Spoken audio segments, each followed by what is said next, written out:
Hello and welcome to another midnight showing. As always, I'm Kelly and I just got out of Run All Night. You know, you and I have had a very long and complicated past. Yeah, I do know that.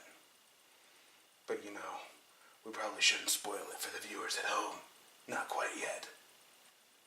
Agreed. So for the non-spoiler version, this movie isn't quite worth seeing at full price. Maybe you could find a matinee ticket or get it when it's at the cheap theaters. It's a pretty good action film, but it's not the best I've seen. If I were to compare it to, say, John Wick, not even close. But if I were to compare it to Taken 3, I'd much prefer watching this. So, final verdict for those that want spoilers, wait until the price drops a little bit, then go see it in theaters. If not, wait for it to come to Redbox. For those that are still staying, let's go into this. So despite what the trailers tell you, this is not Taken 5 bajillion whatever, just because it has Liam Neeson in it. For God's sake, stop doing this. It's ruining films. Really good ones that involve these actors. This story is actually about a broken man who is in deep regret for what he's done. You have Liam Neeson, who is a drunk, who is hated by his son, who is haunted by everyone he's ever killed for this stupid organization, all because his best friend is the one that runs it, Ed Harris. Ed Harris is the leader of this big organization who has been around the bush. He knows not to deal in drugs because he had to send Liam Neeson to kill a bunch of their friends because they got hooked on the stuff and he couldn't trust them anymore. And that's the best part about this movie, is the connection between all of the characters. There is a deep past here. Everyone has a reason for hating everyone, and, well, all the shit just happens in one night that sends everyone over the edge. So it all happens with Ed Harrison's son. Ed Harrison's son is your typical mob boss son. He's addicted to drugs, he's a dickhead, he doesn't know what he's doing, he keeps getting in bed with the wrong type of people, and his dad has to keep bailing him out. Well, he actually sets up a deal with some drug dealers saying that he can convince his dad to run their product. It's a great business deal. There'd be money on all sides. But Ed Harris tells him, I've dealt with drugs before. Take your shit and get the hell out of my office. As you can imagine, his son, who's paid by these drug dealers to make this deal work, doesn't like this at all. In fact, later that night, they come to collect the money they paid him. Rather than give it to him, he shoots them up while snorting cocaine. Turns out their limo driver was Liam Neeson's son, played by the same guy who played RoboCop in the new remake. And I can tell you right now, he's 100% better than he was in that film. And I didn't think he was that bad in that. Of course, he sees it, and they even have a recording due to another person who happened to be there, and thus he ends up going after him. That's where Liam Neeson comes in. After Ed Harris figures out about all of this, he basically tells him, go to your son, make sure he doesn't talk to the cops, we'll fix this. Liam Neeson gets there, talks him down, but then the other kid shows up and tries to shoot them. Liam Neeson being, well, let's face it, Liam Neeson, pulls a gun and ends up shooting Ed Harrison's son. This puts Ed Harrison into a frenzy. I'm sorry, it was a justified killing, but do you think that the mob boss is really going to see it that way? And thus they have one night to survive, with dirty cops coming after them, this entire mob organization coming after them, and an assassin played by Common who was hired to come after them.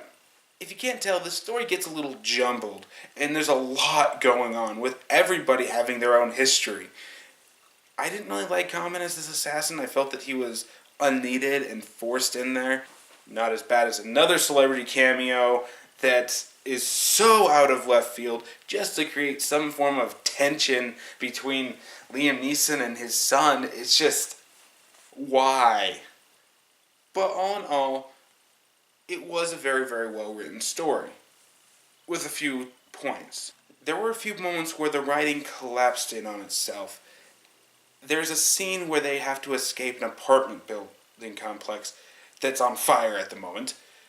And outside waiting are the cops. So Liam Neeson and his son run into this other building thing where the cops surround it very easily and say, get out now, we're coming in. Alright, we're coming in. And so they go in and they're gone. They search the place, there's no way out, but all of a sudden Liam Neeson and his son are a block away running. How the hell did they get out of the building? And that's the only thing that I really find a problem with the writing, is that there's a couple instances like that they wrote themselves into a corner and they didn't know how to get out of it. And this movie is plagued by shaky cam. God damn shaky cam. Yeah, if you don't know what shaky cam is, it's the complete and utter antithesis to all action movies. And I wouldn't really classify this as an action movie, as more of a story of redemption. But at the same time, it's got so much action in it, I can't say it's not an action film. And when you use this much shaky cam everywhere, just to give you an idea of what just every scene is like inside this film, not just the action moments. This is how the camera is always moving in the first half of this film. They're not doing jack. They're just shaking the camera. And it adds absolutely nothing to this film. In fact, it deters from it, from what would be an actually very interesting, very well fought scene between Common and Liam Neeson inside of a burning building. But at halftime you can't tell what's going on. There's one moment where they're on the ground and all of a sudden they're back up again and Common's halfway across the room. Why?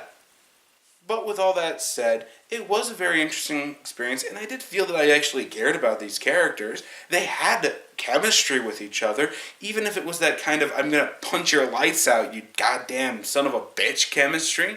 There's an especially good scene with Ed Harris and Liam Neeson. After all this shit goes down, Liam Neeson wants to talk and says he will give himself up. Leave his son out of it. He only shot his son to save his own. It was his fault. He pulled the trigger. I will go sit in my apartment with the door unlocked and I will even hand your assassin my gun. Just leave my son out of it. Ed Harris? No. The only person who cared about you was me. And an hour ago that ended. I'm going to kill your boy. I'm going to kill his family. And then as soon as I see the loneliness in your eyes, then I'll kill you. And it really does show that they have a history with each other. And this is just the full rage of Ed Harrison's character.